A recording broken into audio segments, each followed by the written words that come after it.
Evony, hey, you guys, let's talk about what makes a good alliance leader. Um, I've been in a lot of alliances. Just over the two servers that I've been on, over 5 years, alliances change very quickly. And what they do is they merge. So two alliances will come together. And then occasionally you'll have offshoots as the alliance starts to split. The reason for these things happening is usually based on differences in strategy, difference in time. Like some people play in the morning, some people play at night, some people are on the East Coast, some people are on the West Coast. These differences are normally what get in the way of a good alliance. I've been in alliances where there are strategy discrepancies on what to do when someone's shield is down. There are strategy discrepancies on how to play BOG, BOC. For the most part, as an alliance leader, these are things you need to address. Other things that you need to be doing. You need to make sure that people are active. One of the main roles of an alliance leader is to communicate, is to be the one talking in chat, finding bosses, setting bosses, keeping things moving forward.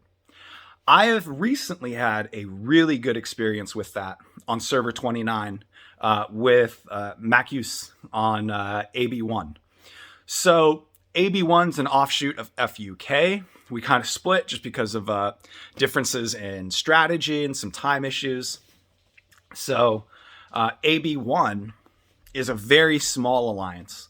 And my friend Mac, who I've been playing with for 5 years, he left FUK. I didn't. And he asked me to come with him because I find a lot of bosses and I consistently play Battlefield.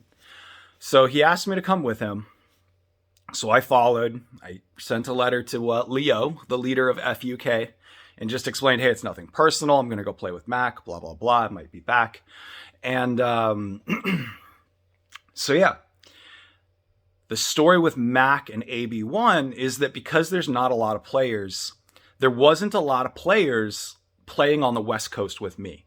So when I'm online, they would be signing off for the night or sending out farmers, and I'd be finding bosses. So I wasn't in a very good position to keep growing. So I wrote a long letter to Mac and just said, hey, this is the current situation. Again, same thing to him. It's nothing personal, but where I'm at, I'm about a year and a half behind the rest of the server. I'm about to be a K34, and the rest of the server's pretty much K35s. So, and I know I am one of the smallest active players on the server. I'm 154 million power, and I am consistently the smallest one on the server that plays. So, I contact Mac and I said, hey, I'm really far behind for the server. I really need to catch up. I'm thinking of going back to FUK. What can you do? And so he sent me a message back saying, hey, I'm going to start looking for players. I'm going to spend, this many hours a day online so that I can play with you and I can run large bosses for you. And he did for a few weeks. In those few weeks, we would pick up a player here and there. And what he told me that he was doing, he was actually reaching out and recruiting people on the West Coast of the United States. So he was using people or knowledge that he had about people's geography to try to recruit people specifically not to lose me as a player. Phenomenal. Like just made me feel valued and appreciated as an active player. And it helped the alliance. Okay, let's switch over to another server, a different strategy, and another phenomenal leader. This is Cable Guy on SG1. I believe it's 129 or 127. So this other server I'm on, I went with my friend Leon to try to start like a teaching alliance for a new server.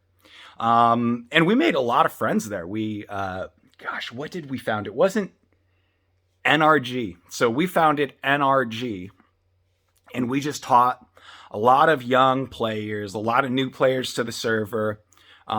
Just the basics. I'm not saying that we were teaching people how to be king. Like that's not It's not us.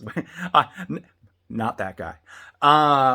So it was a lot of fun, but there was some drama with a server merger where I just wasn't able to grow on that server. And in the midst of managing NRG, I started having some marital issues, and my wife requested that I stop playing Evony so that we can work on our marriage. So I did that, and I'm slowly getting back into Evony, and yeah, so I do have that server account still running. The whole alliance has merged a few times. It's now being run by a Cable Guy, Queen Jess, Arakchev, and a few others that I'm not as familiar with, again, because I wasn't really active during this time. But Cable Guy is the current active alliance leader right now. He does a few phenomenal strategies to keep people active. Let me just break them down and give you the gist real quick. You can modify these any way you want. Active players. So what he's trying to do is he's trying to get players to be active during Undead. He's trying to get people to be active during BOG, BOC. Trying to get people active during server war. So what he does is he offers rewards for participating in Undead. So if you travel up to Snow Mountain and you reinforce somebody and you let your keep be reinforced, you're entered for a raffle. So then they pull names. They probably use a generator, but they use a random generator and they pull names to see who wins the raffle for that event. BOG, BOC.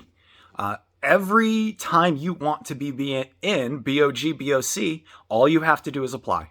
If you haven't been in the previous 2 BOG, BOCs, you're considered a priority player. The reason for this is fairness. Everybody wants to play BOG, BOC. The reason some alliances split up is because there's not enough slots for BOG, BOC. So this is one way to make sure that everyone gets a shot at playing. It might not help you in the leaderboards, but if you have active players that want to play, that's one way to balance that. Server War.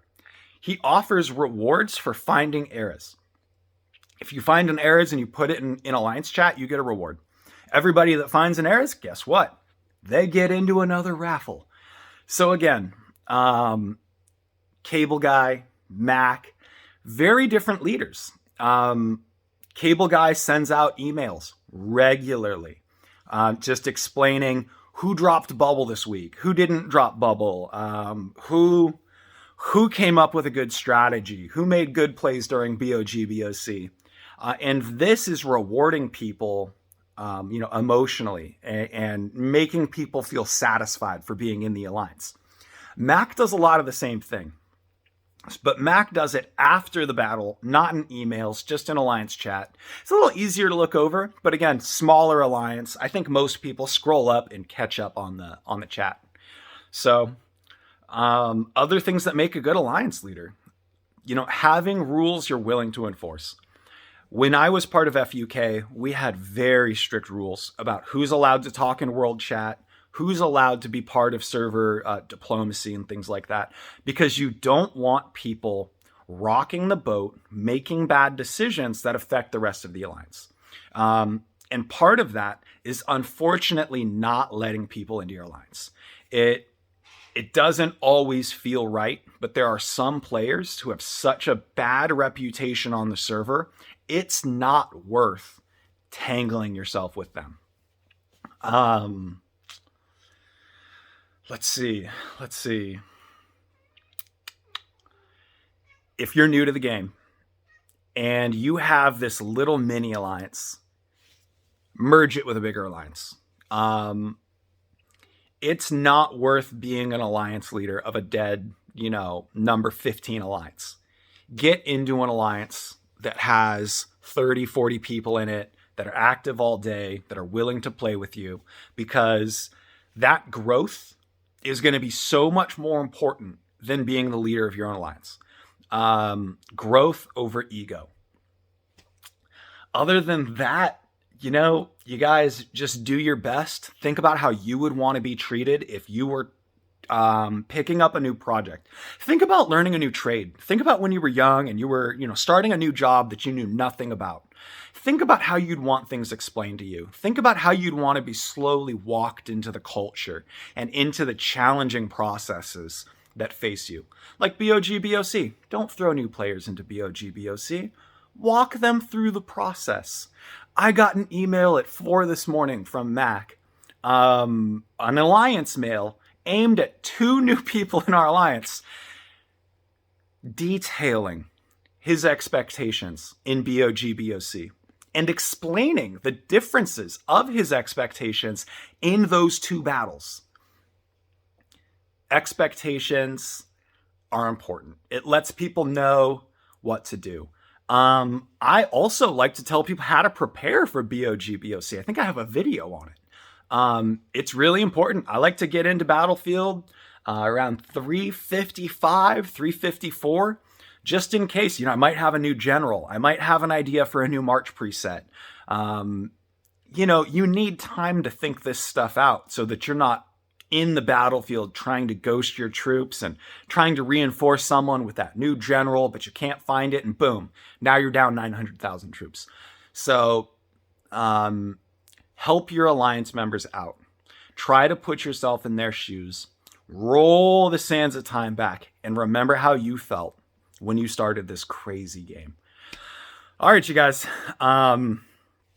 If you've made it this far in the video, jump in the comments. Tell me what you want me to do.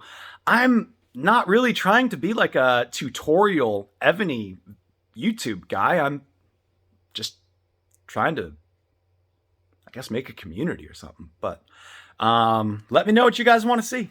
All right, you guys. Put that shield on. Say hello to your alliance mates. Donate to Alliance Science. And have a good weekend, you guys. Play on.